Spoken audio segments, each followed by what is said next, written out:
Miss Ria, there's still it is asking like people are waiting in the lobby. Is it okay? Yeah, sir, that's all right. Okay. So again, very good afternoon to everybody. And today we will, this workshop is about for all the beginners who have just thought of or just started their preparation for the civil service examination. And as Ms. Ria said that we will take doubt session in last, but I request to all of you that please take a notebook and a pen along with you so that while I will provide you the presentation, you can write down your doubts, right? Because otherwise you will forget all your doubts. And ask me as many as you can so that this workshop could be, for maximum use for all of you, right? So we'll start. So our first slide is about why civil services, right? So, whenever I ask this question to students, so there are different answers that I get. One is like it is the most prestigious job in India, and we all of us also know that yes, it is prestigious job in India. And secondly, that it has one of the finest pay among all services, right? It is a dynamic job in the sense that rather than having the one kind of work or monopolistic kind of work or kind of work, we have the different experiences that we can get out of this job. And then it includes social welfare as well. Social welfare or society welfare can be done while having in any job. Suppose if you are doctor or if you are engineer, still you can work for the social welfare. There is no doubt in that. But what difference civil services make that the scope of social welfare is very high or very enormous compared to the other professions. And because you have the power prestige, and that is why you can use that power to make that to make your work meaningful for the whole society. And you can work for the nation building also. Yes, I am not quite wrong while saying that administrators particularly make nation or build nation, right? They are the pillar on which this nation building responsibility is there. And last but not the least, a meaningful life, right? Because you can give your everything for the nation and for this society, and definitely it will provide you the maximum happiness as well, apart from these things. Now, the same note, to just explain you that what civil servants can do, what is the power of civil servants, I want to share certain case studies, right? Just look at that case studies. So first case study that I want to share with you is named as Compassionate Kochi Code. So perhaps you have heard of this place that is Kochi Code in Kerala. I'm talking about a district collector that was appointed in Kochi Code, Mr. Prashant, right? And he was a young recruit, young civil servant like you people, right? And it is this case study is about around in 2018 that I have taken, and this person made a huge change in the Koji code, right? Now I use this one word that is the compassionate, right? First of all, I want to tell you what is the meaning of compassionate here, right? It is in your syllabus also, related to your GS syllabus also. So what compassionate means, when you can feel the suffering of others, and not only you can feel the suffering of others, but you are actively doing something to resolve that suffering, that person can be called compassionate, right? So this Prashant, not only he himself was a compassionate person, wanted to solve the problems of people, but he also created a compassionate movement in the Koji code. And that is how this campaign was known as Compassionate Kozhikode. For example, I would give you example. First of all, what he has done, he used one principle, that is the participation of people in the administration, that is very much missing in our administration. He sought the participation, he collected volunteers from the people, and he launched many projects, and one of the project was Operation Suleimani. So what was there in Operation Suleimani? The aim of this operation, that nobody should sleep empty stomach, right? Even that person has money or not. So that is how he started this operation, and he by using volunteers, he divided this district of Kozhikode in different zones.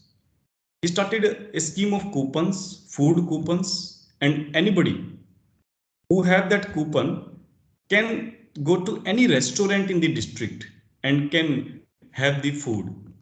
And the money that is needed, that was beared by the people themselves, the volunteers. And right now, no person in Kozhikode, sleeps empty stomach. Now there are many civil servants, but I just wanted to show that how one civil servant can do a large impact on people. And this district has the population of 33 lakh, 3.3 million people.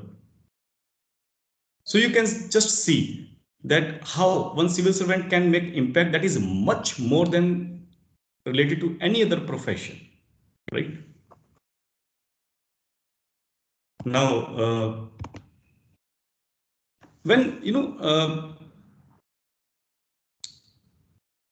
Prashant said that when after getting selected in civil services for the foundation course, they were taken in the Missouri. Then they were taught many things, and one was the citizen participation. And he said that I'm just practicing what I have been taught in the Missouri. And then when journalist asked to this person that what if you get transferred? I mean, you if you join any other district, then what would about this mission, this compassionate Kozhikode mission? Who will replicate it, or how it will be sustained? So what he replied that I do not want it to replicate it or sustained. I want to ingrain these kind of things in our administration as well as among the people themselves. And once this feeling gets ingrained among people and administration, so it will run automatically. No need to having help of me. That is how he contributed to the district of Kozhikode. I have just another case study, short case study of another civil servant. That is the Mr. Raghu Kiran. He's IRS. This case study is about the implementation of GST, Goods and Services Tax, which was introduced in 2017, precisely July 2017. And when this GST was introduced, there was a chaos, anarchy. You perhaps also have seen that there was a kind of confusion that to which commodity, how many GST we need to pay, or whether we need to pay GST or not. That kind of confusion was there at that time, all over. At that time, what this person did, this person belonged to, so this person was software engineer earlier before joining the services. So what this person did, this person used his software skills and created one particular app, that is the GST Verify.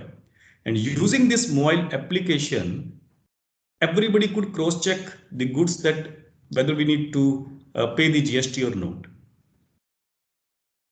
And this was he did just voluntarily, was not part of his the normal job. So that is how a civil servant can make a big impact in society. That is the importance of civil services, first of all. So now after that, after this discussing this case study, short case studies, perhaps you know that these are the posts. Although this, we generally equate civil service examination with the IAS examination, but there are so many posts that are there in this civil service examination apart from the IAS, like IFS, IPS, and the accounts and audit service are like that. So around there are 24 subsidies that are mentioned in our notification as well.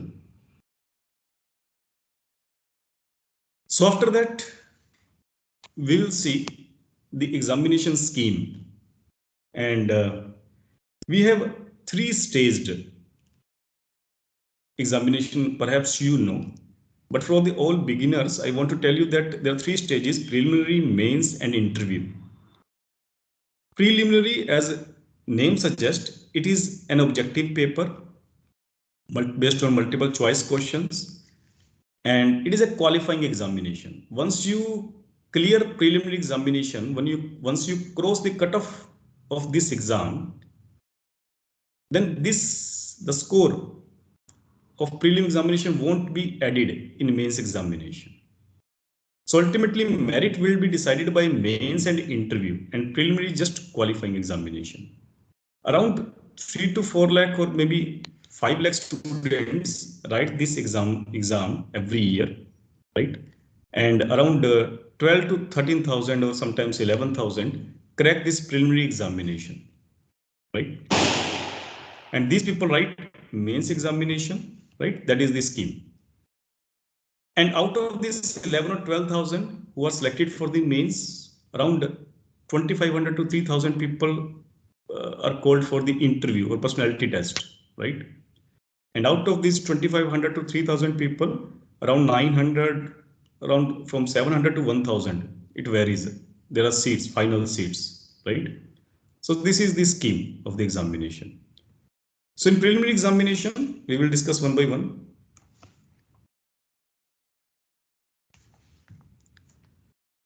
So in preliminary examination, there are two papers we know, right? 2 hours each, and GS paper and CSET. GS means General Studies paper, and there are many subjects that are there in GS, right? We'll come to that also. So there are 100 questions, 2 marks each question, and overall 200 marks. And this is the paper. Just a second. This is the paper, that contribute to merit and cutoff. That means CSET is only qualifying. Now, what is the difference between GS paper and CSET? GS paper has subjects like history, geography, environment, science and technology, polity, economics. So these kind of subjects are there in GS paper, right? And CSET is an aptitude test, right? Aptitude test, like aptitude questions that are coming in the banking examination or management, CAT, etc. So that kind of aptitude test it is. So it contains the subjects like basic numeracy, reasoning, data interpretation, comprehension. So these kind of aptitude questions are coming in this paper particularly. So in CSAT, there are 80 questions, 200 marks overall, and this is qualifying in nature. That means if they are evaluating your copies, so first of all, they will evaluate CSAT. So if you are getting 33% marks, then only you will be seen that whether you have cracked the GS paper or not. And if you're not, even if you have cracked the GS cutoff, you won't be selected. So 33% marks are required in CSAT paper, right? And this is the paper, GS paper, that ultimately decides the cutoff, right? Right now, the cutoff for the GS paper that is going on is around 98 or like that, This year cutoff was not out because this paper is, things are still pending. So you can say like around 98, or it varies. It sometimes goes more than 100 also. But you can say like if you are getting this much of mark, you are on safer side as per the current scenario, right? So then now, about the CSAT paper, you may think that it's not tough to get 33% marks in CSAT paper. But what is happening, this paper is getting tougher and tougher over the years. And why UPSC is doing so? Why they are making this paper is so much tough, and that there are some students who are not able to crack even CSET, even not getting able to 33% marks. And what is the reason? The reason behind it is that in 2011, when this CSET paper was introduced, at that time, this paper was not qualifying. And merit was decided out of 400 marks. And CSET had equal weightage along with the GS paper. But what happens, there was a student's resistance that this CSET paper should be, qualifying or like that. But UPSC was reluctant to do that. And out of the political pressure, they had made CSET qualifying. And now merit is decided out of these 200 marks and CSET was made qualifying. Now what happened? Just because UPSC want to have some relevance of this paper, they are making this paper tough. So that students should take seriously this paper, aptitude. And they want minimum aptitude out of the students that they should have, right? So now we'll come to the next slide. Now we'll come to the mains paper or mains stage. So there are 4 GS papers. Overall, there are 9 papers, right?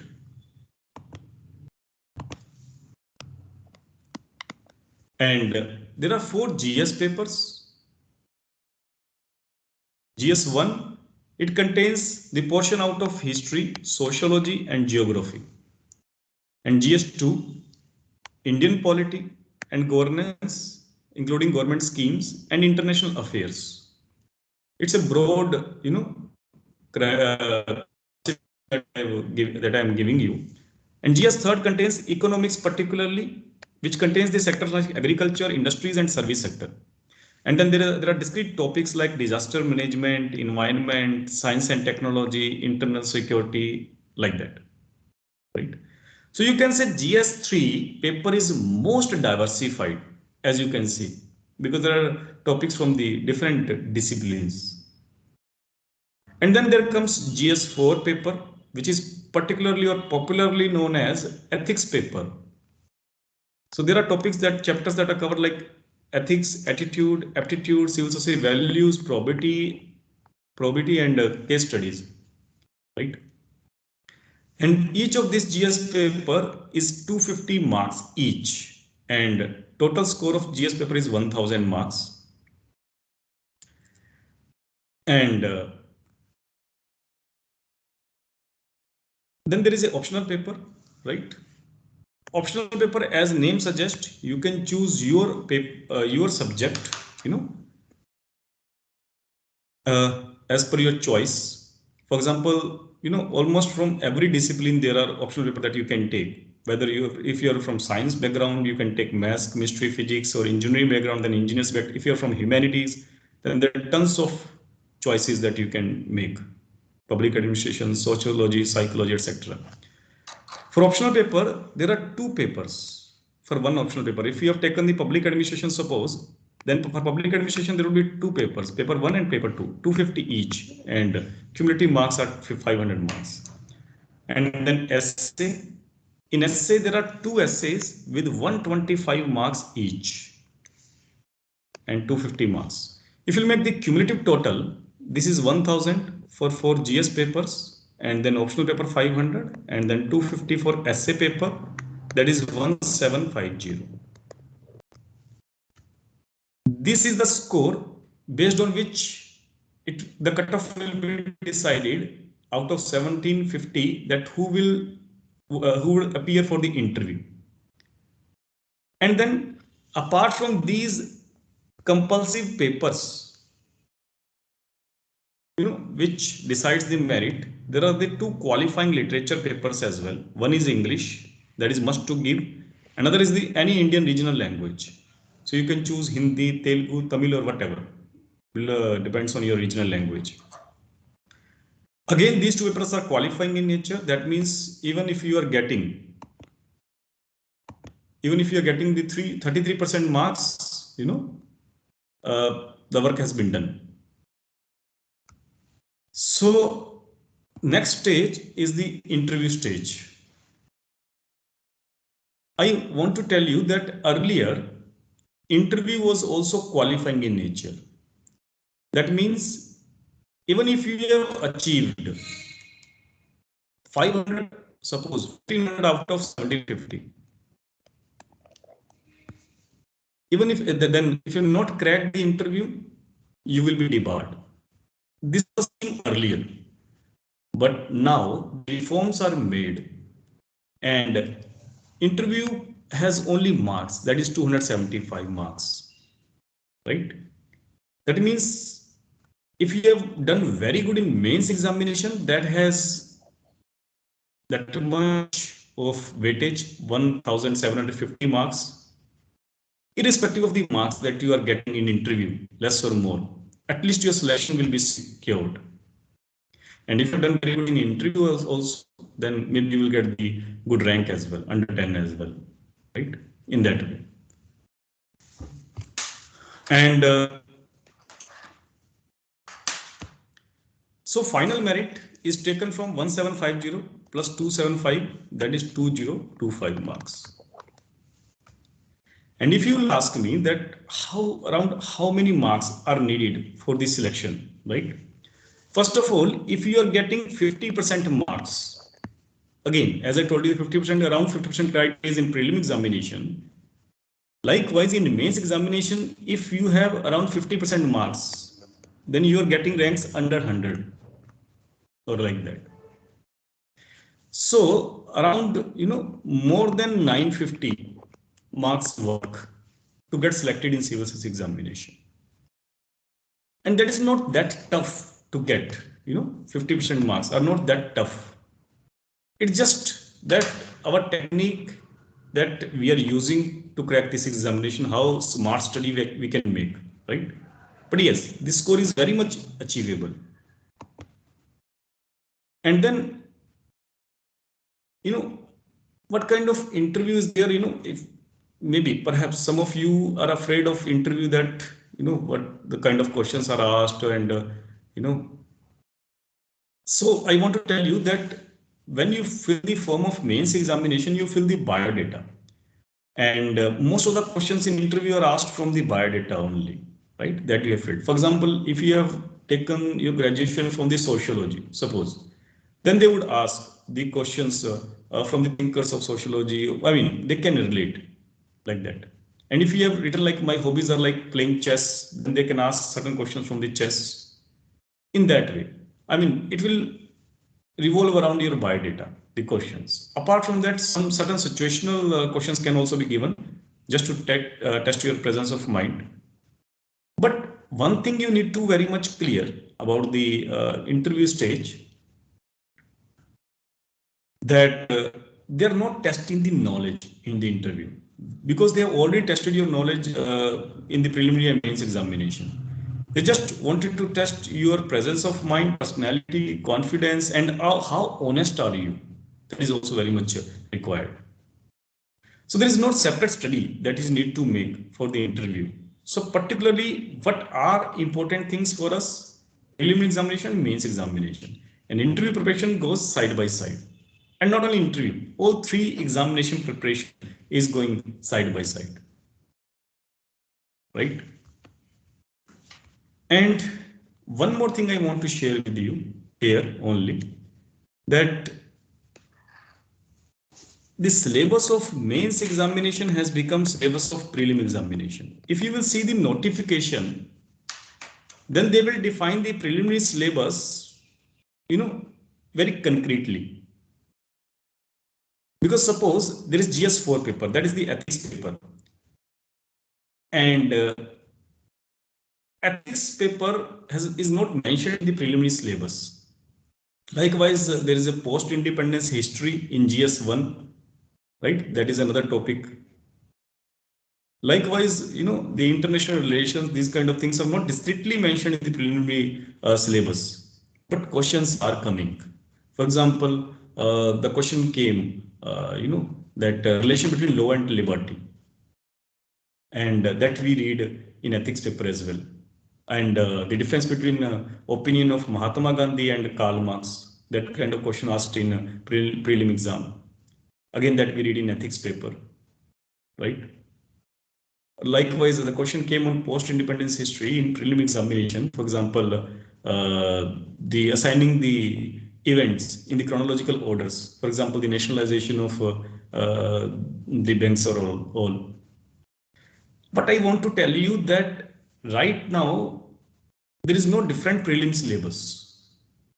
You know, prelim and main syllabus are becoming interrelated, and that is why there is no separate study for prelim or separate study of mains. There is one study and not separate study for interview.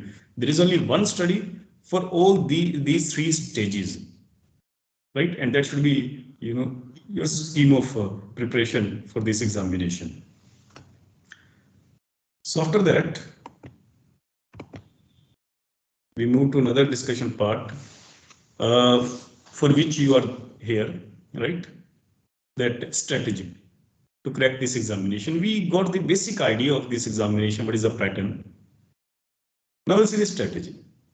Here in this slide, I have compared two kind of individuals, right? One is the person who is making very much hard work, right? Another person that is making a smart study. Now, what is the difference? I mean, what technique they are following? Some students start their preparation in later ages.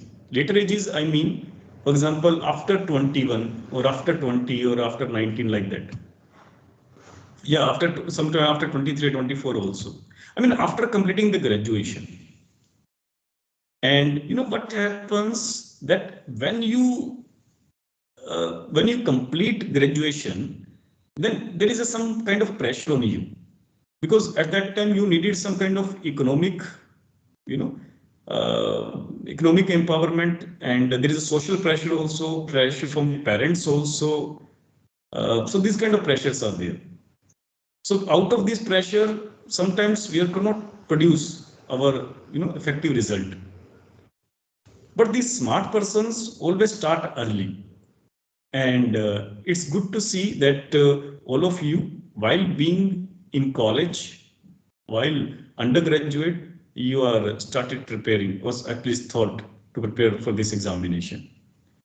That means half battle you won, believe me, half battle you won if you have thought to start early. Now, second problem is with these people, and that is the heavy study material. Because I have seen that if some of our friend have suggested, okay, in market there is a new magazine like Yojana, there is new market like Kurukshetra, there is new material from the coaching institute. So what students do, that they rush for that material. And some students would say, would say to you that, okay, every day you need to hear the All India Radio, you need to see the Lok Sabha programs, or like that. So many suggestions you will get from students. Now, what happens when we make our sources large? What happens that we are not able to finish even one? And that is the basic problem that I have seen in the students. So we should not complete the books or the material. We need to complete our syllabus. That is why UPSC has provided you syllabus, right? So you should not, your study material should be very concrete or concise, so that you can revise again and again rather than getting new things every day. So reading and revising, that is the key to crack this examination. And now what kind of study material we need for this examination, I will come to that. Then these students make undisciplined study. Undisciplined study, that means for 1 month you are very much motivated and you have done each and everything, and for next month you became flexible or relax. So it creates problem. So we need consistency, regular study, that is very much needed. And another problem, that some students only read and not practicing. Practicing means testing yourself. Suppose if you have read something, right? Now you need to check that whether I'm able to solve the questions or not. And not even after finishing, suppose if you have started with the history, suppose you have started with the NCRT, and now we should not started, should not start attempting questions after completion of history. No. First of all, if you have read, suppose one chapter, suppose Indus Valley Civilization. Now look for that questions came on Indus Valley Civilization in prelim and as well as in mains. So reading and then practicing, and then reading, then practicing. Because what happens that after you practice, sometimes you are forgetting certain concept, then you can make revision of that concept. In that way, it will be strengthened, what you have read. But if you will read only, then after a few days, you will forget everything. And smart students make both of these work, reading as well as practicing. And practicing here means for both prelim as well as mains. Then self-assessment, although there are two kinds of assessments, self-assessment and professional assessment. Because as a beginner, what happens, perhaps you have seen the interviews of toppers as well. So they gave too much importance to the answer writing, especially in mains examination. So as a beginner, so you can have certain problem to assess yourself that whether I am able to write the good, whether my answers are good or not, up to the mark at the level of UPSC or not, because ultimately this is a competitive examination. So generally at this stage, at least for beginners, I am saying some kind of expert advice is needed, that whether your answers are up to the mark or not. And for that, it is wise that, even if you're not joining the test series, at least you can show your answers to any expert person who can guide you that, okay, your answer is up to the mark or this is the problem. And here you can make improvement. Another problem. Yes. Excuse me, Gaurav sir. Yes. So sorry for this Yeah, please. inconvenience, but the participants of meeting are not able to see the like screen, and you are not clearly visible. Though you are clearly audible, we are hearing you, but somehow the PPT is not visible. So I request you to to share the Okay. PPT again. Yes, sir, please. Okay. So from when this problem started, I mean back few minutes or from where? Yes, sir, Or few from minutes. starting? Okay, just a Yes, sir, few second. minutes. Okay.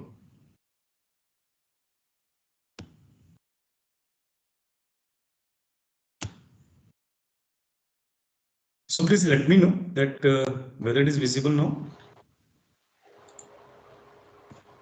No, sir. No.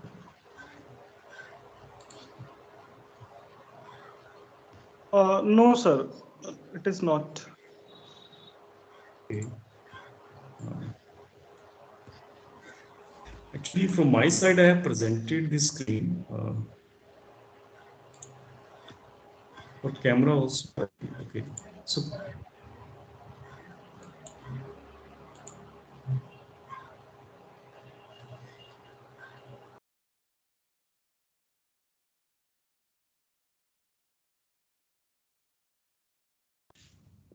hello. Yes, sir. Just a second. Yeah, internet is also working fine. Okay, I will try it again.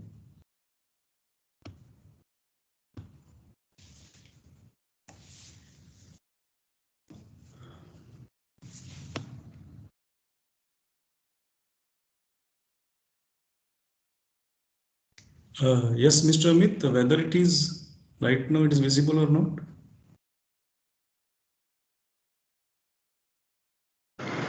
Sir, your voice is clearly audible, but it's not visible even. Wait, sir, it's showing your name.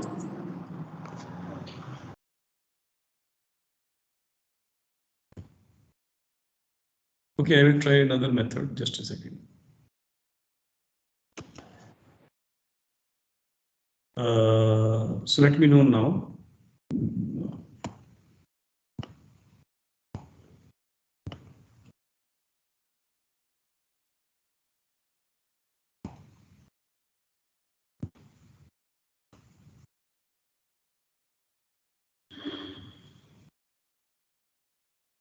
Yes, Mr. Amit, whether it's coming or no?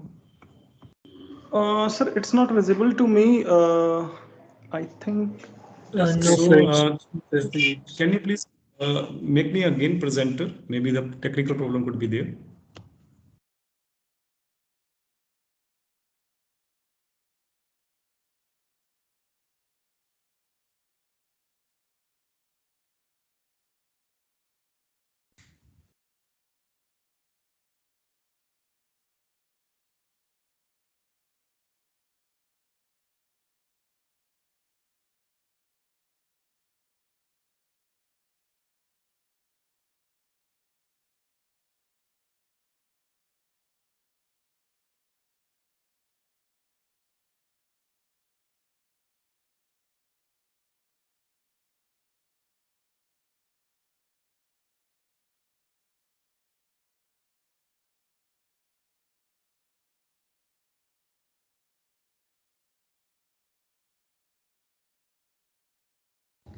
So we have made you the presenter again.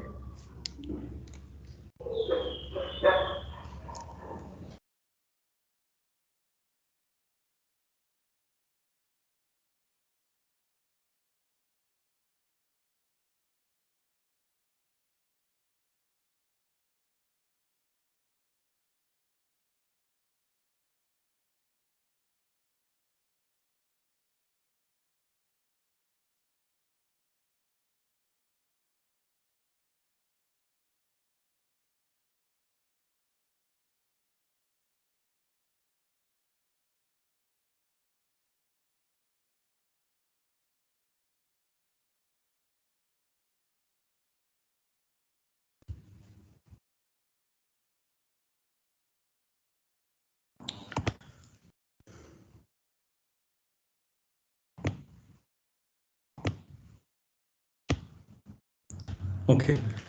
So please let me know now whether it's working or not. No, sir, neither your video nor presentation is visible. Okay. So should I leave and join it again? Maybe it will work. Yes, sir. It may work. Also, sir, in meantime, you can share that PPT with us. Okay. No problem. Okay.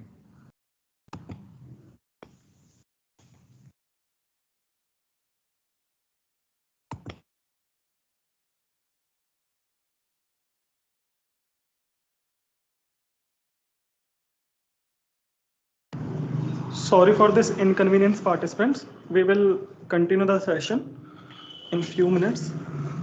Please be patient.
Once again, can you please tell me that whether it is visible now?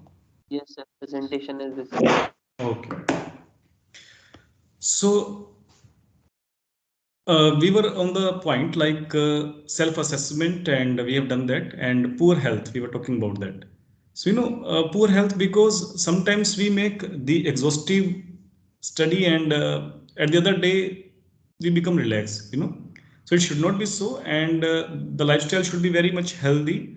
That means we need to give, because it is a long journey. It's not like the matter of month or 2 month or 6 month, like, right? So it is like 1 year, 2 year, or like that. So definitely we need to take care of our health as well. We need to eat well, we need to sleep well, and we need to make certain exercises as well to keep our mind and our body relaxed. So that is why we need to have healthy lifestyle. And then another point is that these students do one mistake, and that is fragmented study. What is the meaning of fragmented study? Sometimes students do like they prepare for the prelim examination. So they think like we will read like for first of all for prelim examination, then for mains, then for interview. It's a totally wrong concept to interpret UPSC. There are no separate studies, there are no fragmented studies. From the day one, you need to prepare for all these three stages, particularly for pre and main stage, because interview automatically comes. Don't worry, right? And once finishing your syllabus for all these two stages, like prelim and mains. In mains, I'm talking about like all GS papers as well as optional paper. Only after completing your the full course, you need to write your examination. You need to attempt your examination. What otherwise what would happen? You will again and again write the examination. Suppose if you have cracked the prelim examination, you are not prepared your optional paper, you are not good in GS answer writing practice. So you know then what would happen, that you won't able to concentrate on the mains examination, and next year again the prelim paper would be there, and again you will focus on prelim, and again for your mains is not prepared. So it will, it's a cyclic thing that happens with some students. So you need to finish first of your syllabus for all stages, and then only you will write the examination. That would be the best mean to do. And that is why these students make integral study, the second kind of student, right? And then write an examination. So these are the few points. Next, we will see the modes of preparation, right? Particularly, there are two modes of preparation. One is the classroom program, that you can join any classroom program, and second is the self-study. Few students give preference to the self-study as well. So what are the pros and cons for both of these two options? For classroom program, what are the pros? That is the easy direction. You can get the competition as well from your fellow beings, and then initial concept building also helps the classroom program. But what are the cons? Heavy fee structure, and sometimes you need to go away from your home. That is also a problem. And number of students are very large. So sometimes doubt clearing and you know uh, particular suggestions are not there, and these are the problems. And what about the self study? What are the pros? That no financial issue. Family sport is the largest sport that is there, because again because it is a long journey, at least in years. And that is why what happens, sometimes we get demotivated. So if we are closer to family and to our friends and well wishers, then what happens, then there is a consistent motivation that we get, and that is again very much needed. And we get enough time. Why I'm saying that enough time, because there is no problem of fooding, or there is no problem of other things. While being at your place, you can start your preparation. So time losses are less if you are making self study. But what are the cons? Sometimes our study becomes random, like we do not know that when to start, where to start, and where to finish, and how to plan our study. That may be a problem with the self study. And sometimes the lack of assessment also, as I told you, that at least for beginners, certain kind of assessment is needed, that your answers are up to the mark or not, particularly for mains examination, I'm saying. And then comes irregularity, right? Sometimes it happens that irregularities are there. So what we recommend, that what option you can choose. So we strongly recommend that prepare at your hometown, right? Or hometown means wherever you are located, you can start your preparation from there only. And start as early as possible as you can. You know, right now you are thinking to prepare in undergraduate courses. If someone would ask me that when to start, I would say like from the school times only. Because as early as you will start, you will get edge, you will get advantage. I will give you certain examples as well. And do not waste college time. You know, it's a very precious time. And only after passed from the college, you will able to see that what we could do in our college time, right? So you should not waste your even a single day if you have decided for the civil service examination. And then interlink college study with the civil service examination, that is again very important. Because suppose if any student has opted history as a subject for humanity in his college course. So if you are reading a particular like for example modern history or world history or anything, then see the syllabus for UPSC also and see that what topics are common, and that is how you can interlink your college study with the civil service examination, so that once and all that topic should be finished for your college also and for your civil service examination also. And if you are practicing for the answer writing, you are writing beautiful answers, then you will get good marks even in your college time also. I can see it from my experience also, because two of my students, I want to give you examples of them. One was Ishita and another is Shalu, right? And they started preparing in college time only, and they topped in their college as well while preparing the civil service examination. Although they were not regular in their college, in their college and just writing their examination. So what that means, that if you could interlink your college study with civil service examination, it would be helpful for both college as well as for your civil services. Next comes the prepare for civil services and attempt other exams as well, like state PCS. That again is very much needed, right?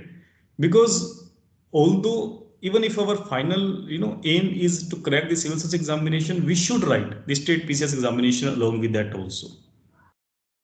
Because again, it is an administrative job only, and secondly, it will secure your life. If you crack the PCS examination, it will give you the extra motivation to crack civil services as well. So you need to write multiple papers apart from the civil services by UPSC. Then there should be expert guidance, right? From wherever you're comfortable, like this person can give me guidance, so you can take that guidance, right? And what I can do, that I will tell later. And then answer writing practice, that should be there. I told you the importance of answer writing practice, right? Particularly for mains examination, as I told you that the mains examination scores like 1750, that is the weightage of mains examination, big score. And that is why, if you will ask me that what is the weightage of preparing the syllabus of mains examination answer writing, then I would tell you that answer writing has more weightage, in fact around 60%, or you can say at least 50%, along with the reading, acquiring the knowledge, at least 50% and maybe more than that, right? And the students who are not making answer writing practice and only finishing the books and taking the knowledge, they can only tell after writing the examination that what kind of problems they had faced in examination, because that much practice you must have done for this answer writing, that when you will write the exam, it should be mechanical. Answers are automatically coming. The vocabulary is automatically coming, right? So that kind of training you need to give to yourself while by writing as much answers as you can, and that is very much needed. And this is the point where most of the students lack. I have seen in my experience, right? Most of the students from the day one. Suppose if you started your preparation today, then you need to start writing answers today only, right? Don't wait for anything. For example, if you have finished one topic like first chapter of history, Indus Valley civilization, then you look for previous year questions, and you have seen that there was one question that Indus Valley civilization is known for the urban town planning. Then you need to write the answer for that question. Then only you need to move to the another chapter. That's why you need to start your preparation. And then comes test series. This answer writing practice is at your home. That means you are doing on daily basis. That kind of answer writing practice I'm talking about. Then there is a test series, but this test series can be joined, only after if you have finished particular syllabus, right? Then only you can join the full test series. But this answer writing practice should start from the first day only. Now, one by one, first of all, how to target GS papers. Very first thing that you need to do, suppose if you have decided to prepare the civil service examination, so first task that you need to do, that is the downloading of syllabus. Once you downloaded the syllabus for prelim and mains, then only you need to do another thing, and this syllabus is always at the top of your study table, right? And not only that, you will read each and every topic. You will read the syllabus 10 or 20 or 30 or maybe 100 times. So that each and every topic should be on your memory that okay, in this paper, this topic is there. Suppose there is a pressure group. If I would say like, where is this pressure group is mentioned in your syllabus? You need to say that it in GS2 paper. If I would say like, okay, where is mentioned good governance? You need to tell me that it is a part of the GS2 as well as GS4. In that way, each and every topic should be memorized to you. And why I'm saying so? Because from the day one, we need to start from the newspaper reading. Sometimes, these newspapers found us too difficult, that we are not getting anything but is written in the newspaper, because we are not able to interrelate, because we have not finished GS syllabus. So whether we should start reading newspaper after finishing the GS syllabus or along with from very first day, I would say like from the very first day. Suppose even if you're not getting what is written in the newspaper, because you're not read the polity, because you're not read the environment, you don't know that what is the climate change issues and COP26, what is happening. Even if you don't know, at least you start reading the at least headlines, what is going on in the market. And as you are finishing your GS syllabus, newspaper will be, you will be able to understand more in newspaper. But we cannot leave newspaper at the last day. Right?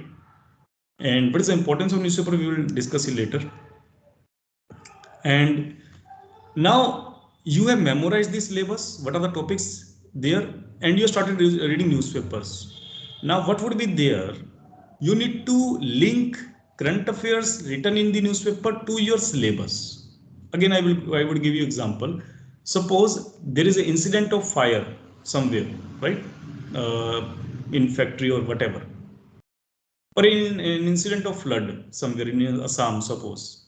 So you need to relate that this fire or the flood is a part of disaster management, and disaster management is written in GS3 paper. So that if there will be any question of disaster management, you could relate this news to that answer. In that way, current affair and newspaper is very much related to the syllabus. And this can only happen if you know the syllabus, that what is there in syllabus. So this is your first task. About the newspapers, particularly I would suggest there are 3 newspapers: The Hindu, Indian Express, Times of India. The Hindu and Indian Express are becoming very important nowadays. And Indian Express became equally important to The Hindu, because there are direct questions from the headlines of Indian Express I can see, right? In prelim examination as well as mains examination. And The Hindu, it's an evergreen paper and it is still important. But nowadays Indian Express is very much becoming important, particularly polity part, and international affairs. So much articles are there, right? Overall also, and yeah, one more topic, that is internal security, international relations and internal security. These kind of things are very much catered in this newspaper. Particularly I'm saying overall it is newspaper is very important, Indian Express. So sometimes you find difficulty that how to cover two newspaper, because it is difficult to even cover one newspaper. This comes from practice. First of all, you need to be very much sorted that which news, how to make the short notes, and which news, and how to cover the articles very fast, and how to choose that which news we need to read or not. But I would suggest you, like, these two newspapers are very important if you can cover it, right? So, and next important source apart from the newspapers and the syllabus thing, NCRTs. Again, it is evergreen. Everybody would suggest you NCRT.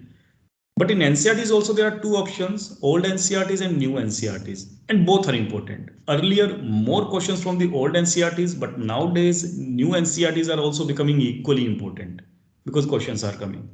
So I would suggest both again, at least for history, geography, and economics. In economics, there is a macroeconomics class 12 NCRT, right, that you can follow. Apart from there is in Indian society also there is an NCRT.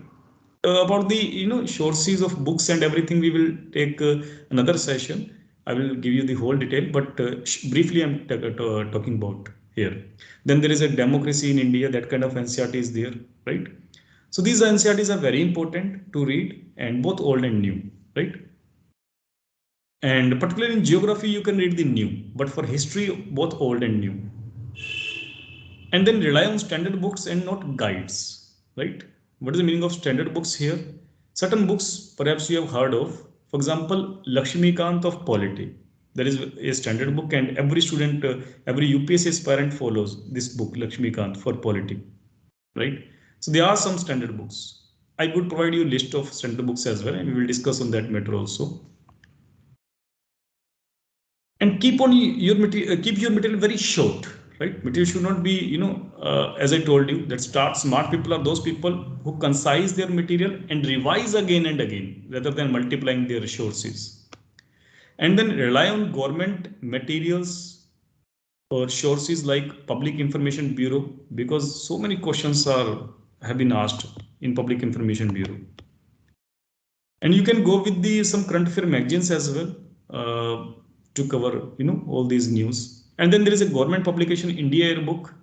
From that, there also you need not to finish the whole book, but you need to do certain things, I mean certain chapters and certain topics, that's it.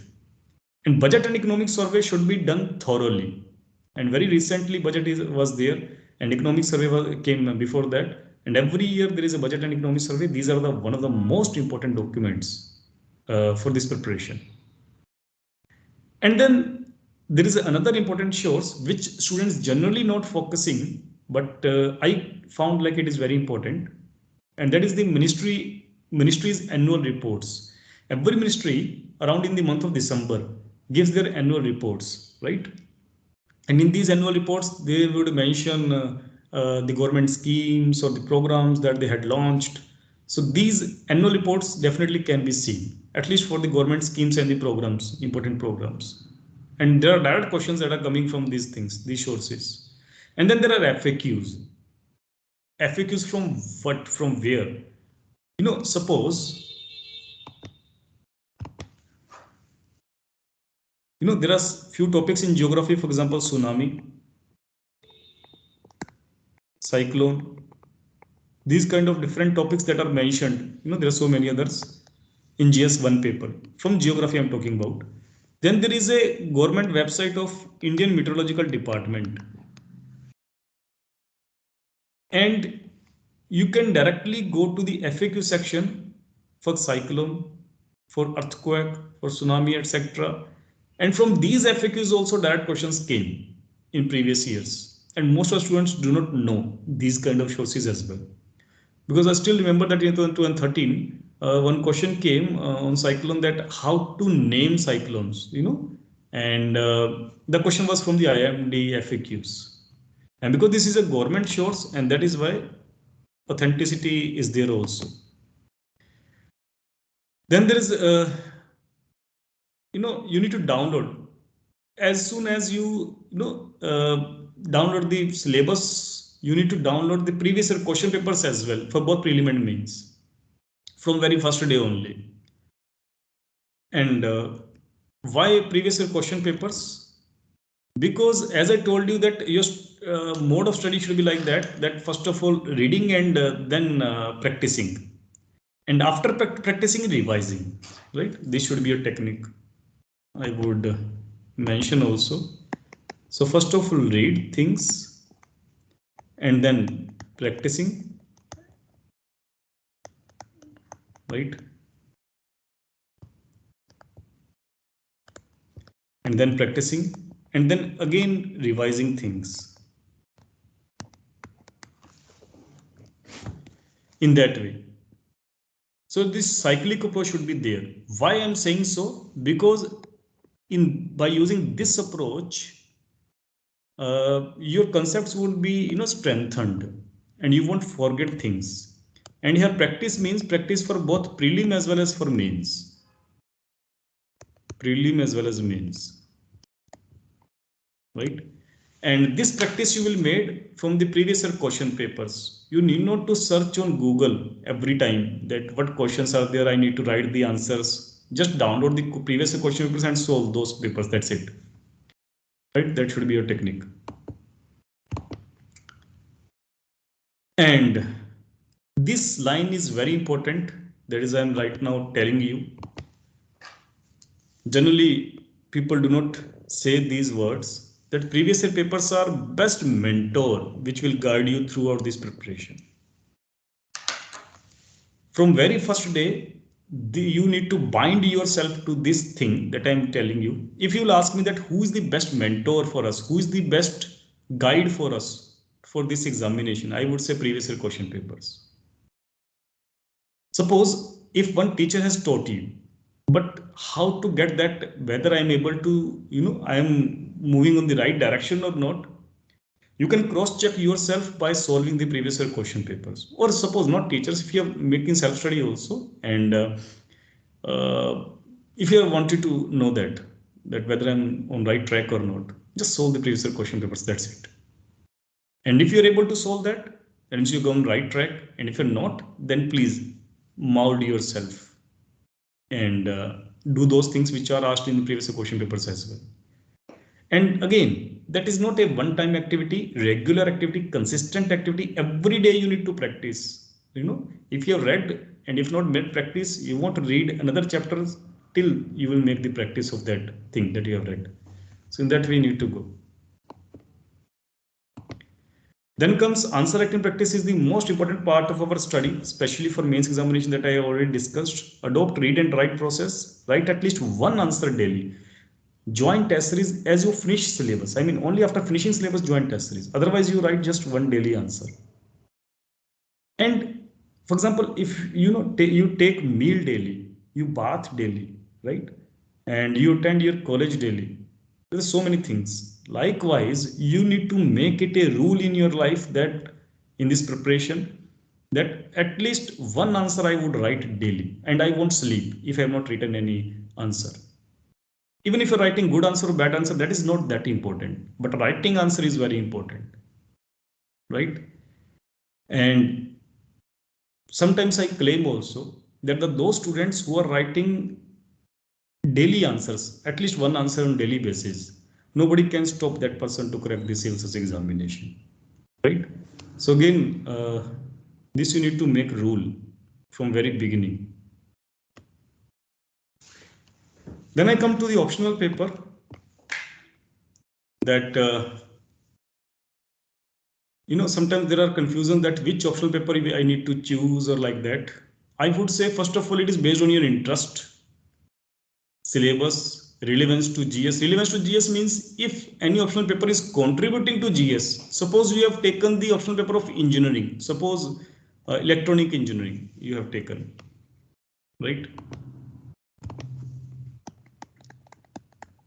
Now the syllabus of electronic engineering won't contribute to the GS.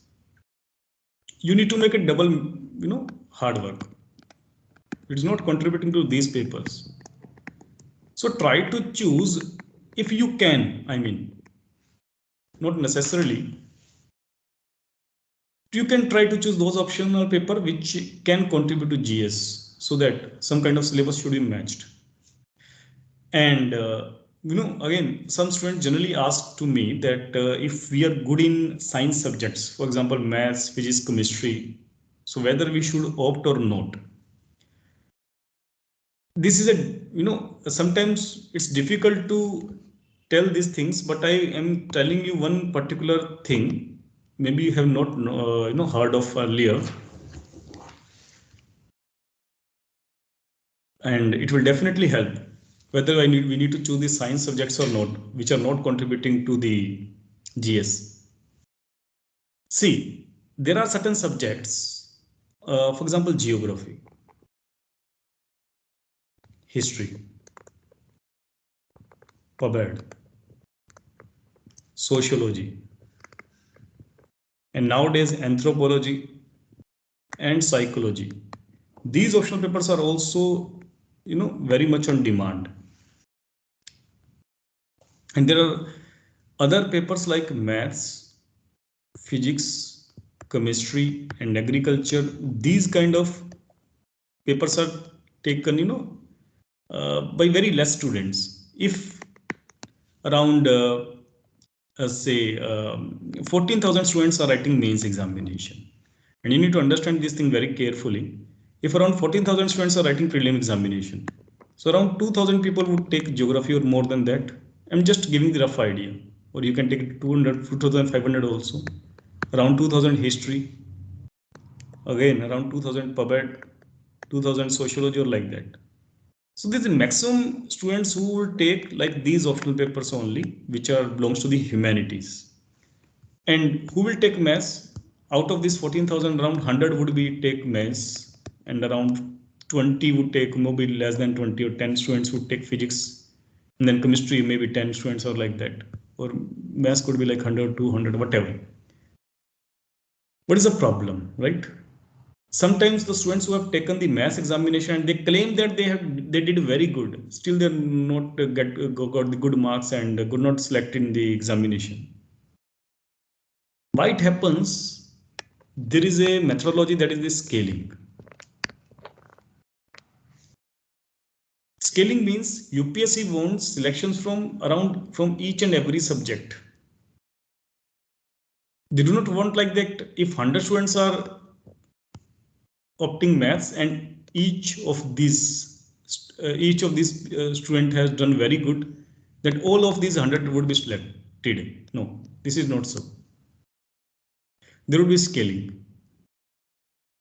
And what that mean? I'm giving you the rough idea, or no, because UPSC never released what is the formula of scaling. I'm just giving you the rough idea from my experiences, from my analysis. You can take this rough idea that if 100 students are sitting in maths, then around 10% selection would be there. That means around 10 students would be there who will be selected in maths, who will be selected in mains examination. That means if you are opting the subject from the science field, then you need to be topper of that paper. You need to have that much of confidence that, okay, nobody can do better than me. Then only please choose for the these science-based subjects. Otherwise, go with the go safe side and choose humanity paper, because it is easier. 10% of 10,000 is 200, and it is easier to be in 200 rather than in 10 students. That is a theory basically, right? I'm not saying that it is UPSC is doing in the same way, but if you will see the ratio of persons who are selected and how the scaling is done, so this is the rough idea. And one more advantage of the humanities subject, that it contributes to GS. But again, if you are very good in maths or very good in physics, very good in chemistry, and you have so much confidence, then if then you will select maths or science subject, then maybe your rank would be under 100 or under 10 also.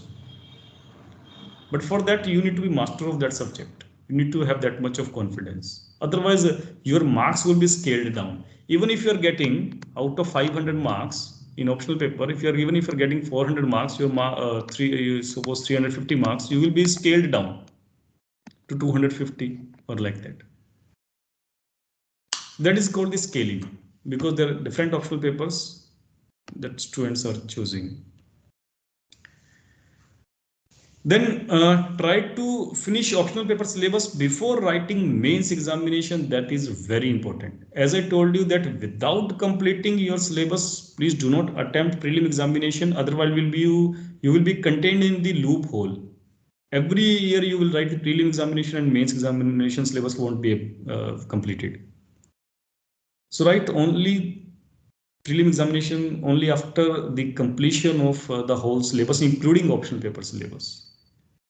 And then download syllabus and previous year question papers. Again, adopt read and write approach and try to finish syllabus rather than books. That already I have discussed. What else? Be regular and disciplined, as I told you, and write the similar exams as well. Be preferred to prepare from your location only, and be in healthy and disciplined life, and always motivated and self-motivated as well. And we can help you to provide the expert guidance as well through this collaboration that I will talk about. Now, this is the summary that what we have discussed, like read and practice approach, regular newspaper reading and answer writing practice, authentic and relevant study material, regular test series, right guidance. But one more thing that I would discuss here, that I highlighted here, that is the interlinking of subjects. That is again very important. Now, what is this thing, interlinking of subjects? Again, you need to understand it very carefully. Okay, listen very carefully. What is the meaning of interlinking of subjects? See, you know that there are different papers for mains, GS 1, 2, 3, 4. Within GS also, there are different subjects like history, sociology, geography, and then polity and economics, and so many, environment, science and tech, ethics. If question is coming for economics, then your answer should have multi-dimensional view. That means you need to interlink these subjects, and when you will write the answers, we usually say that answer should be in points, right? Points means after writing the introduction, in body part, your answer should be like this: 1, 2, 3, 4 points. For example, if you're writing the advantages of something, so advantages, first advantage, second advantage, third advantage, and these points should be multidimensional. One point you have taken from polity, one point you have taken from economics. It's not a rule, I'm saying, but yes, this approach helps. Sometimes, every answer has different structure, but I'm just discussing the general answer. Again, I will give you the example and you will better understand after that what I'm saying. For example, if there is a question on women empowerment, and what are the problems with the women empowerment and what are the solutions, then how you will create the points that we are talking about. You just think of different subjects that are there in our syllabus, right? That you already know. For example, there is one subject in GS1 that is history. So how you can link the history with the women empowerment? You would say that historically, after the Vedic age, what kind of society was there? Patriarchal society. And this patriarchal society is our heritage, or it's coming from our past, and that is how it is related to the history. So one point you have taken from the history, and you are writing the women empowerment. And women empowerment, suppose question is coming in GS2 paper, and you have taken 1 point from the history. Then another point could be from the polity dimensional, that women do not have the access to in the politically also. suppose in parliament, the woman representation is around 11% or that kind of problem is there, right? Reservation still not there in parliament and the legislative assembly of the state. So that is how you're related to the polity. Economics, still women are dependent to their, opponent gender, male. Still they are not independent in earning, and that is why these kind of problems are there. And you can then take the view of IMF or other institutions also. That is how, it's just my point that your answer should be multidimensional and there should be interlinking of subjects. Polity answer is not particular to the polity answer, and economics answer is not particular to the economics, right? And this is where this is just one part of answer writing practice. I'm telling you. In answer writing, so much things I would tell you, but this is just one thing that I wanted to tell you, that interlinking of subjects. And answer writing is a kind of art that person get after practicing. And generally this interlinking is missing even from our school days, because what happens in our schools also, or colleges also, that different teachers comes from different disciplines and they teach only you from that particular discipline, and there is no coordination among the teachers as well, and the content is so rigid to that particular subject. And that is why that kind of critical attitude is not generated in our mind, that how to interlink these subjects.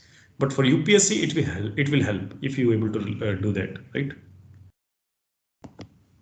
So these are certain motivational theories to clear few points, to clear the few myths as well. First of all, I always tell that the students who start early, definitely they are front in the race.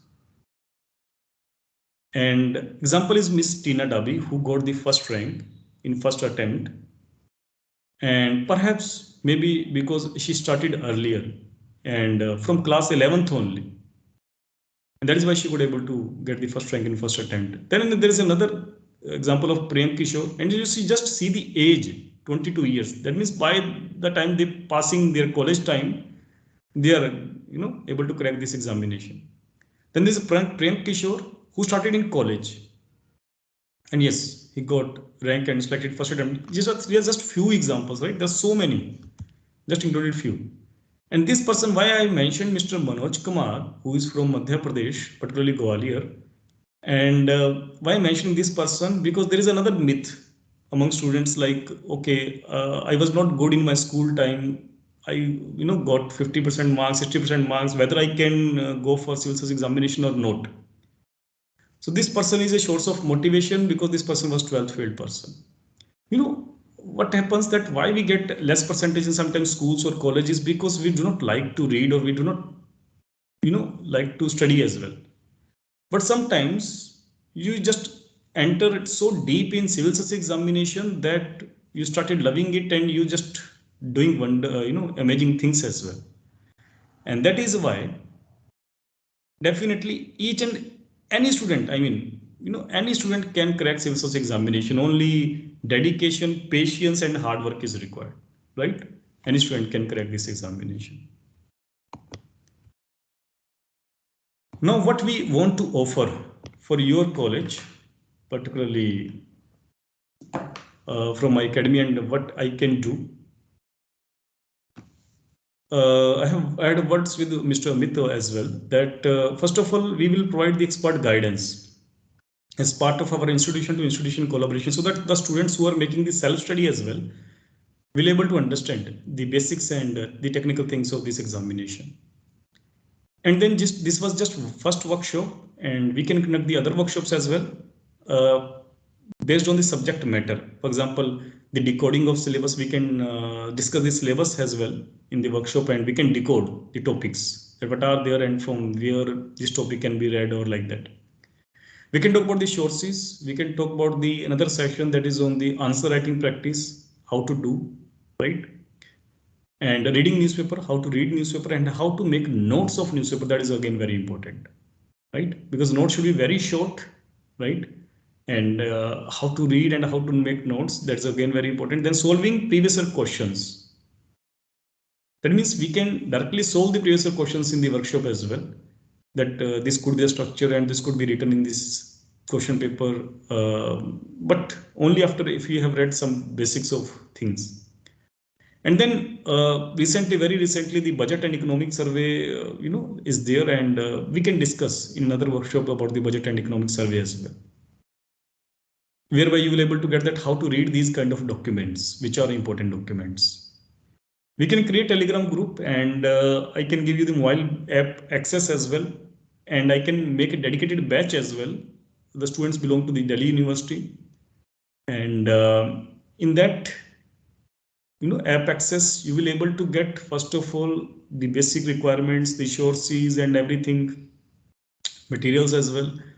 Apart from that, free test papers as well, which I would share, right? So that you could make practice also after reading. So that we can do. And apart from that, I can provide the individual guidance as well to those students who have some specific problems with their study or want to discuss certain special things also. And for that, you need to take an appointment, and we can have one-to-one communication also, as time allows. And then online tests through our mobile app that I already discussed for your performance appraisal, and then doubt clearing option also is there in our mobile application only. And what is in this option? For example, if you are reading something and you found one doubt, right? And now to whom I need to discuss this doubt? That kind of problem could be there, right? So what you can do? So you can put that doubt in your our mobile application. That doubt would be visible to me and your fellow beings as well, who are preparing for this examination. Particularly Delhi University students I'm talking about. So anybody can answer for that doubt. Me also, and all of your fellow beings also. And this kind of mutual discussion platform can also be set up, by that to support you.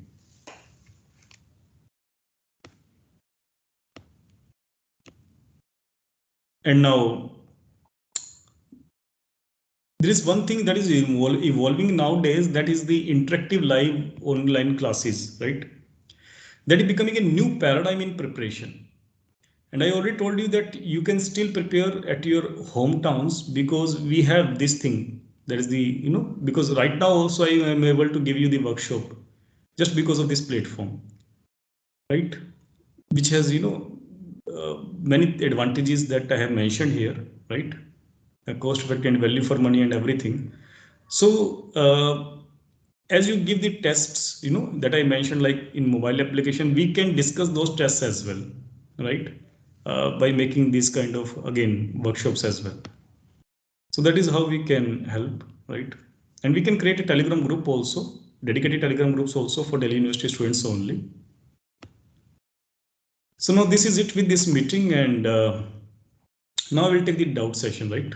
And all of you are welcome to ask.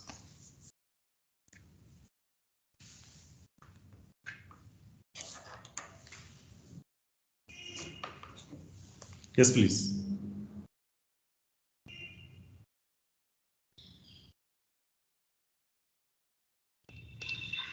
Vaibhav, you can unmute yourself now. Yes, please. Okay, thank you very much. Good afternoon. Sorry, I could not able to get you. Gaurav Kumar, sir, I want you to give me some information. Can you hear me now? Yeah, actually, your voice is just breaking, and can you please repeat it again? Sir, can you hear me now properly? Sorry, I could not get you. Just a second. Can we make a chat? Just a second. I should.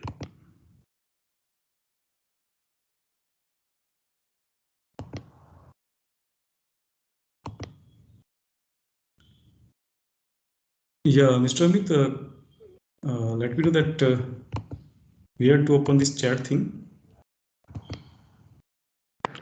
All right, sir. I think Riya ma'am will say it, and by that time, the participants who are having the questions, they can raise the hand, and we will allow them to unmute them, and they will ask the question. Vaibhav, you can try once again. Sir, I'm audible to you now. Yes, please try again. Sir, can you give me some insight on Indian Foreign Service? Is that different preparation? Indian Foreign Service you are talking about, right? Yes, sir. Yeah, see, as I told you that we have seen the posts, and Indian Foreign Service is just one of the posts in civil service examination. That means even if you want to become IFS, Indian Foreign join to Indian want to join to want to join the Indian Foreign Service, you need to write the same examination only, right? And what happens that while filling your mains form after cracking the prelim examination, they would ask you to ask for the choices that you want to give, right? So based on your ranks and your score in the foundational course, you will you will get the services and the cadre. So that is how things goes. Is it clear? Yes, sir. I have gone through many interviews and I have find it contradictory while they're giving justification on their filling of choice of IAS, IAPS, and all that. So, in that regard, I want you to answer. What kind of contradiction may I know? Sir, actually, while we are filling the form, they'll say that why did you choose IPS after IFS only? Why not IAS? Okay, in interview you're saying, right? These kind of questions can be there. Yes, yes. See, that is not a big problem because see, you can create your answers. First of all, interview is totally manipulative, whereby you can create your points. For example, you need to find certain case studies, right? For example, that sir, actually, if you have the experience, for example, some students have diploma in some courses like, right, like some kind of international relations, right? Or if you have taken like political science as an optional paper, right? And then you must have knowledge of the international affairs also. Or in contrary, also like in GS2 also there is a good weightage of international affairs. So how could you can manipulate that answer that you can say like, so actually I was too much interested about the international affairs. I have read a lot about the international affairs that what kind of things we can do, right? And that is prepared before attempting the interview. That actually we have read the case studies also. I've got too much interest in the international affairs, and that is why I want to go with the IFS. In that way, you can proceed. Okay, sir. Thank you. Yeah. Good evening, sir. So Yeah. myself Tushar. I am representing like Neev Society. We already took few questions from our participant before this webinar. So like we have few questions from the side of participants. One question is like very similar to that was asked. Like there was a question from Vikas that if I choose IFS as my first preference, then like what it impacts on my interview and like what different I can prepare during my preparation for being selected as an IFS or like something, if you can answer. Yeah. So firstly, again on the same note that as I told you that you need to impress the interviewer, right? You cannot say like that, okay, I want to reside in foreign countries. These kind of things you cannot say directly to those interviewers. So you need to manipulate them by putting things like I'm very ethical person and I just have keen interest in the international affairs. For example, when I read the daily newspapers, then I have seen you need to prepare certain case studies also before going to the interviews. For example, Indo-Pak relations and the bilateral relations like Indo-China relations. That what more we can do to strengthen these relations. So I have made certain research on that, and I just want to implement those researches after joining the job, and that is why in that way you can manipulate. And the other thing that you have asked, like what kind of special thing I should prepare, right? And there's no need to for examination purposes like prelim or mains, there is nothing special that you need to prepare. Only for interview you need to prepare, that you can do. I hope Thank you, sir. that. Maybe Vikas get his answer. There is some other questions, sir. Like one is the very basic question that was asked by many of our participants is that for making our base, how we need to read NCRT books. Like there are two questions. One question is that is it compulsory to read all the NCRTs, or are there some few important NCRTs that No, we need to read? yeah, And like, what are the way to study or make notes from NCRTs, if you can answer? right. So first of all, know the all NCRTs are important. I can mention that NCRTs that we can take, right? So not all NCRTs. And for example, I mentioned like for history, both old and new NCRTs are important. For geography also, particularly we read NCRTs and particularly the new NCRTs, right? And in that way, so not all are important. And regarding the short notes of NCRTs, definitely, for example, again, short notes should be prepared in points. For example, if you have read one particular topic, for example, Indus Valley Civilization, the first chapter, so what you could do, like you could mention the in point wise. If you understood the concept, right, then you will only able to get that that what I need to write in that particular question. Only points matter. Like for example, industrial civilization was urban civilization, right? It was not egalitarian society. There are inequalities. So in a very short way, you need to put points there, right? So in that way, you can make a short notes. Thank you, sir. And like, there is another question that is like very basic. And as we know, most of us are from college, so there was a question that how to manage time with classes in the college, and along with that, how to manage studies of both college and like preparation, if you want to say something Yes. on. So, as I told you that you need to interlink your college study with your civil service examination. So rather than, for example, in your college, if you are reading a particular topic in economics, suppose, right? So, for example, agriculture sector, you are reading in economics in your college. So then you finish that topic in for civil services as well, right? So in that way, you need to interrelate. So you should not do like that in college. Some another topic is going on, and you have started another topic at your home in evening time. So that should be avoided. That I think that would work well, right? So by interlinking the college study and civil services. Thank you, sir. Like, there was another question regarding like eligibility for the exam. At what age, or like if you can say, like there was a question that my date of birth is like 2004. Then in which year I will be eligible for giving exam, or is there any another kind of particular eligibility for the exam? Yeah. If you want to answer. See, eligibility is like 21 years is the for general category. Yeah, for all category, the minimum age is 21 years, right? And the graduation degree is very much required. Suppose you have started earlier, and just after completing the 21 years age, and if you are suppose in 2022, just if you are become 21 years age, and you have going to complete this year, right, your graduation as well. So from that year you can start. So that is the minimum threshold. Okay, so there is another question, that is if we can change our languages for the interview and the mains exam. Like if I can give my mains exam in English, or like I can give interview in Hindi, or vice Yeah. versa.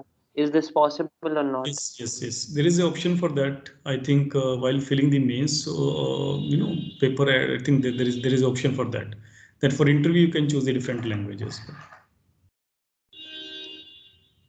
So thank you, sir. And like there is another interlinked question, that is like in interview we need to use proper one kind of language, like proper Hindi or proper English, or we can use a mix of both.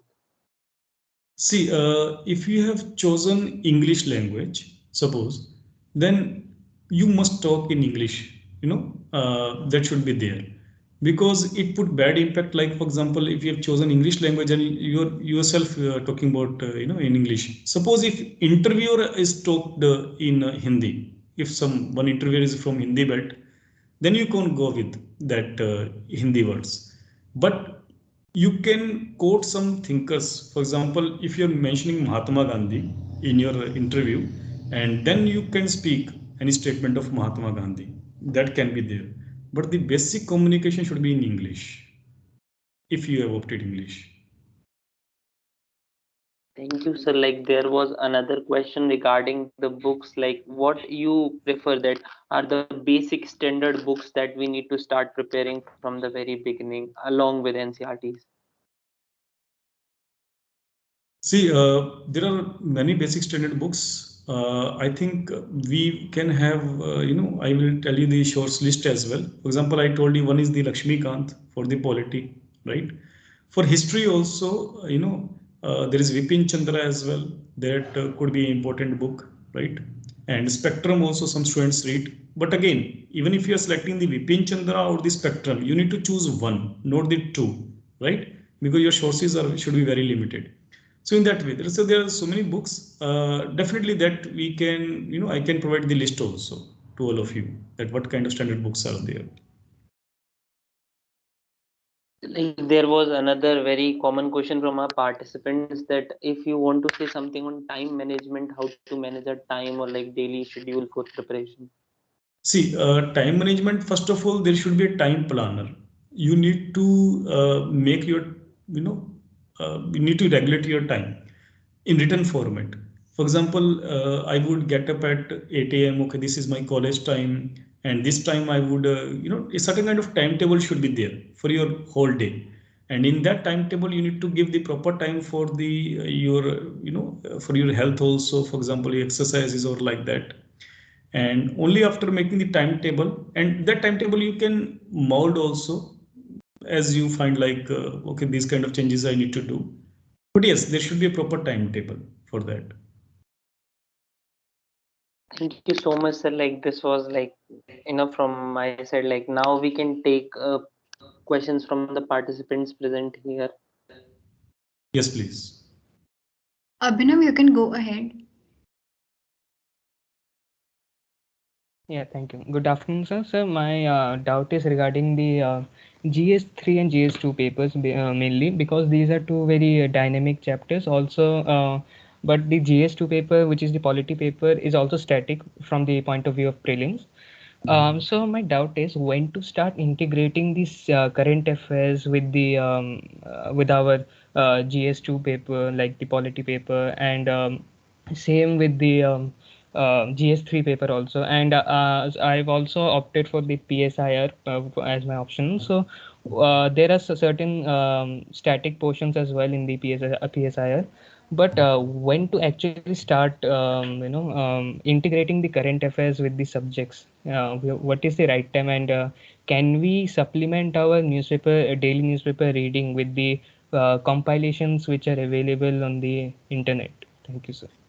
Okay, so first of all about the interlinking, so interlinking should be start on very first day, because suppose, I mean, first day means, for example, you have read something in GS2 paper, you have read in something in political science as you have mentioned, and you have read certain news also in newspaper about, for any government scheme, or for example, governor is a topic, right? It is a governor topic in GS2 political science, and there are many news regarding the governor also, impartiality of governor or the appointment and removal of the governor. There are so many issues.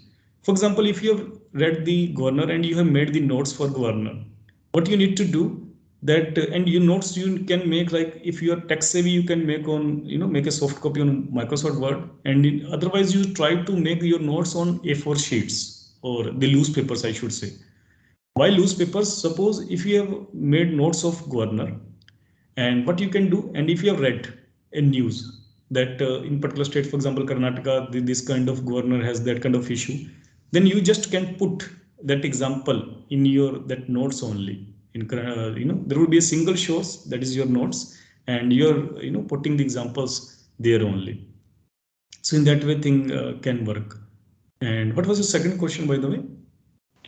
Sir, my second question was related to the complementing my daily newspaper reading with the Right. compilations which are available on the internet. So, first of all, there is no replacement or substitution of newspaper. Why I'm saying so? I'm perfectly agree that first of all, even if you are reading newspaper, you need to read the compilation, as you said, kind of magazines, right? Monthly magazines. So monthly magazine is different shows and newspaper is different, and you need to do with both. You need to go with both. Why I'm saying so? No doubt that information and the news you will get from the compilations, but the critical analysis that is very much important right now in mains examination as well as prelim examination, that can only come from the newspapers, because in newspapers there are articles, and in articles there is a critical analysis that they make from any government schemes, program, and so many. Magazine can cover like 8 or 10 articles, that's it. But in newspaper, on daily basis you will get number of articles and number of analysis. In that way, in that way there is no substitution of newspaper. Both are different and both should follow. Thank you, sir.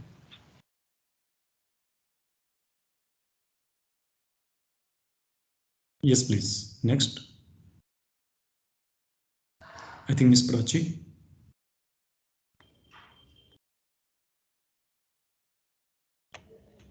Vanshika, you can ask your doubt.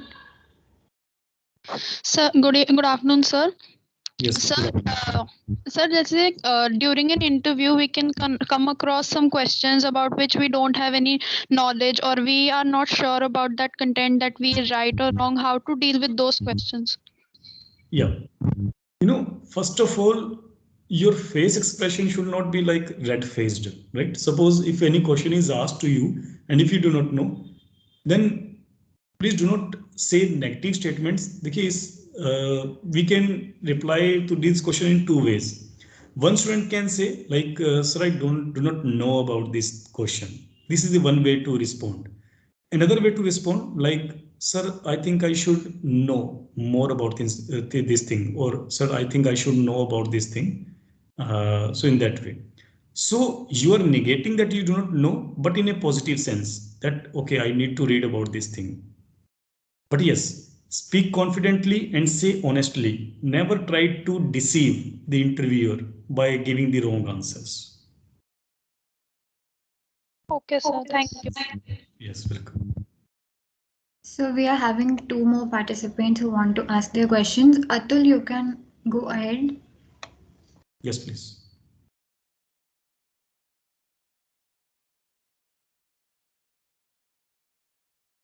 Good evening, sir. Good evening. Sir, my question is that how much time is sufficient journey of this examination? Okay. So for GS, if you would ask me, then for GS, the ideal time is like 1.5 year, right? Within 1.5 year, you can complete each and everything, including prelim and mains, right?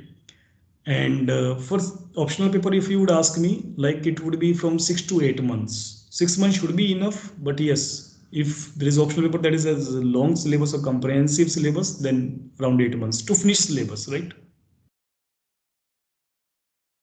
Yes, please.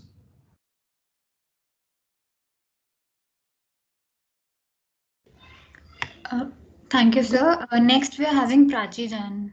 Good evening, sir. Good evening. Sir, I'd like to give my example in 2024. So should I start preparing for optional from now, or should I start in 2023? Yeah, that's a good question.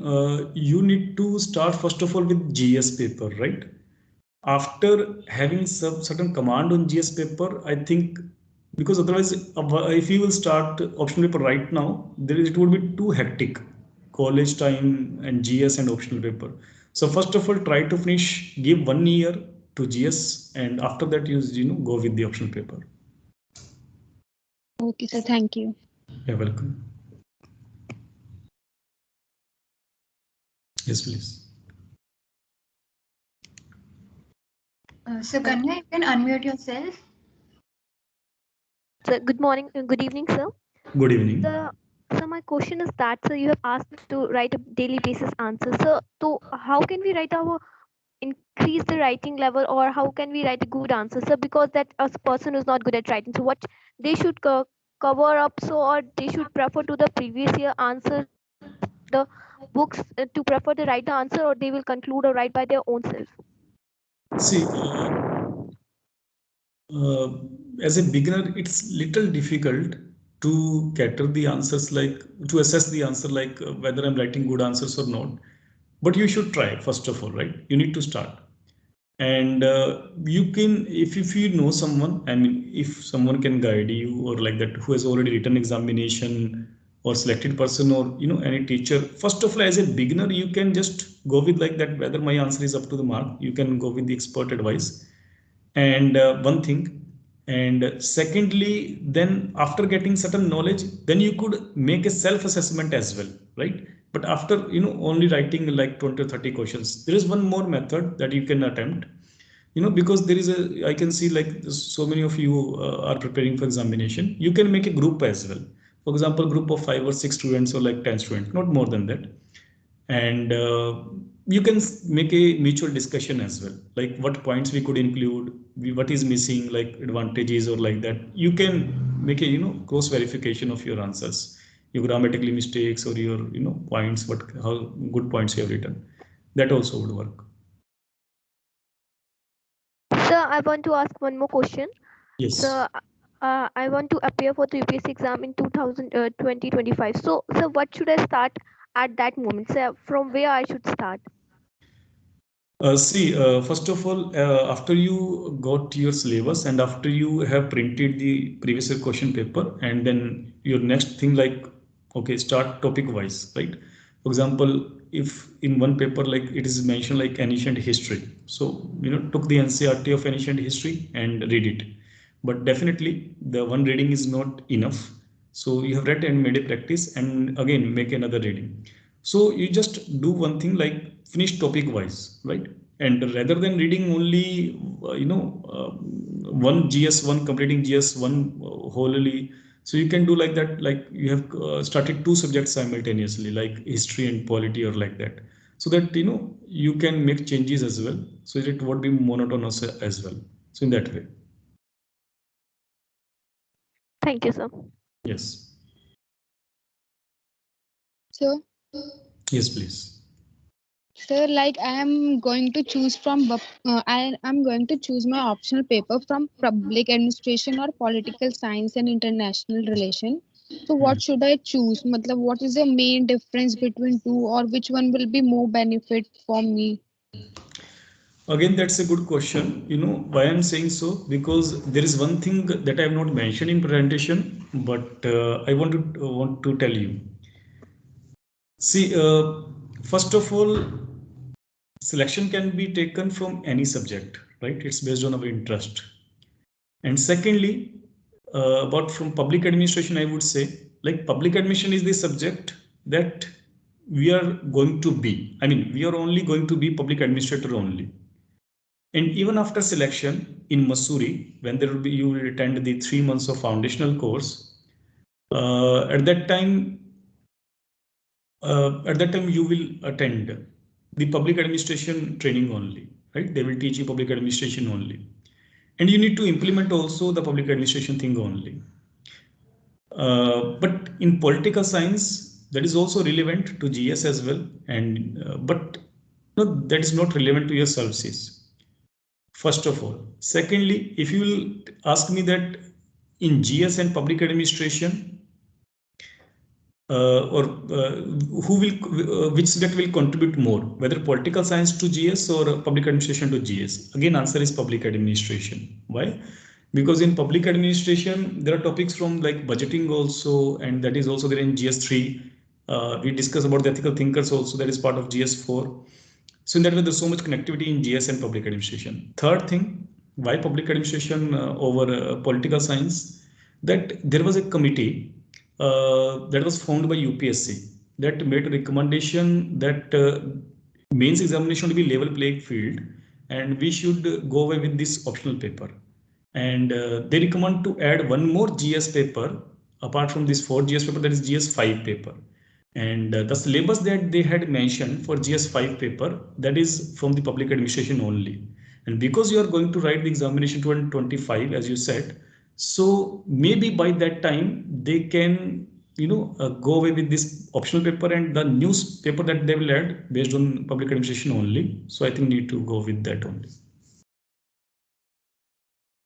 Okay, sir. Thank you. You're welcome. Sir, can we take two more questions, two last questions? Yeah, please. For the rest, we request all the participants to drop your questions in the group. We'll get it covered in the upcoming sessions. So for now, we can take two questions from Priyanshi and Rana Neeraj Kumar. Yes, please. Yeah, hello, sir. This is Priyanshi.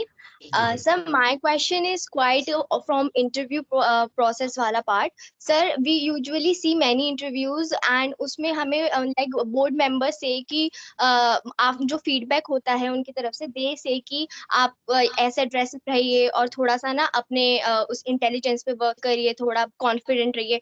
Sir वो और किस चीज के लिए guidelines देते हैं?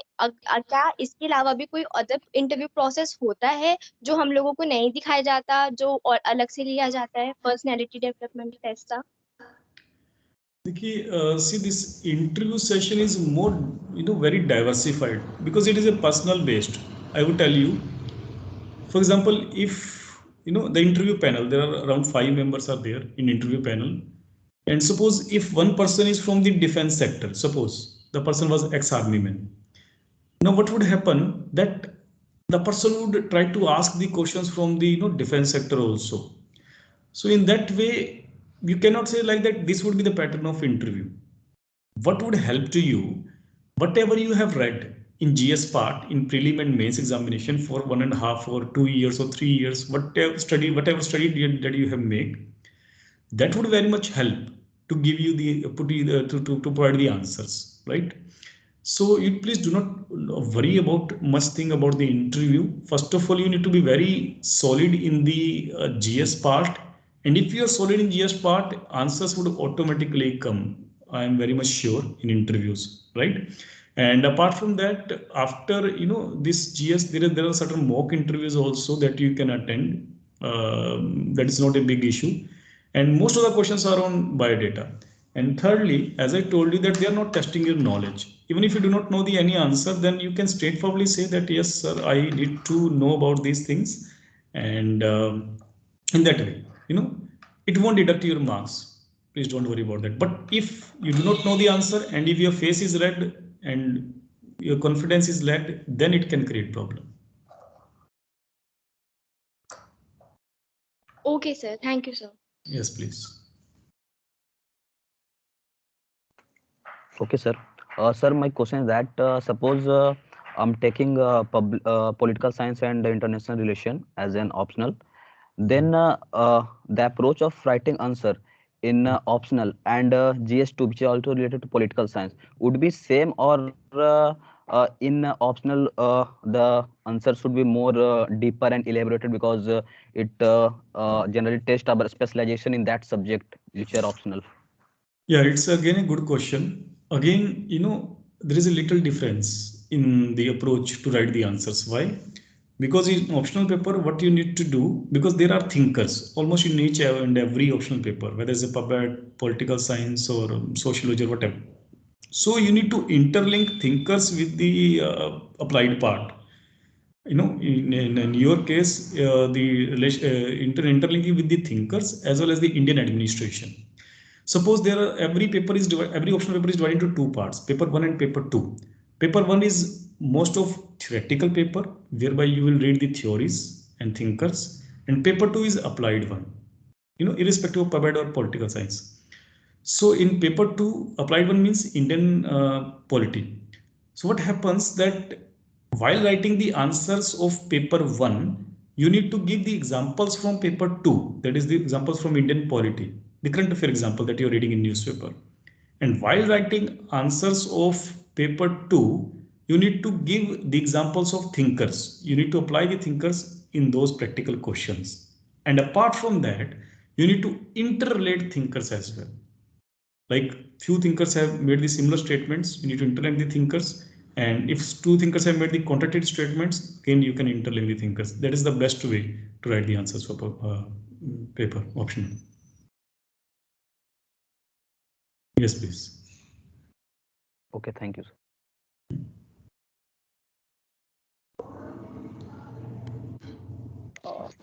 Thank you, sir.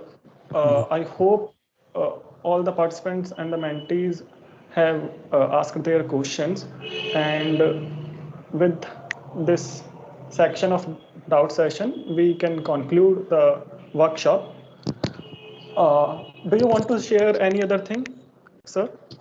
Yeah, just I want to tell you that my new batch is going to start, in Neo IAS Academy in March only. So those students who want to join, regular batch, they can also join, and it's online mode also. And there is one more announcement for the students of Ramanujan College that I would provide the 25% of state discount if any of you would be interested in that course also. Yeah, that's it.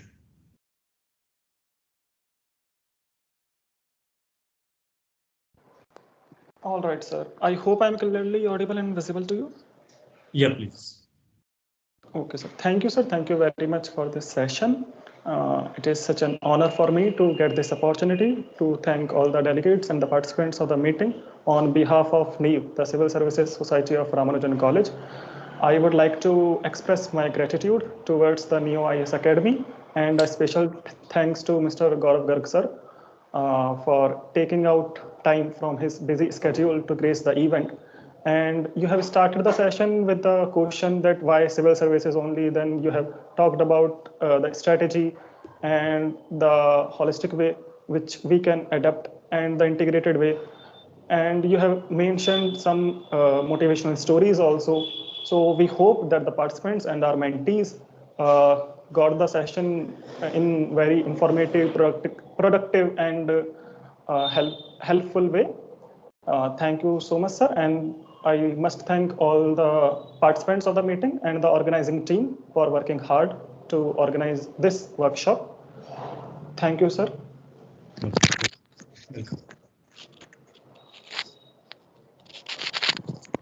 Thank you so much, sir. And thank you to all the participants.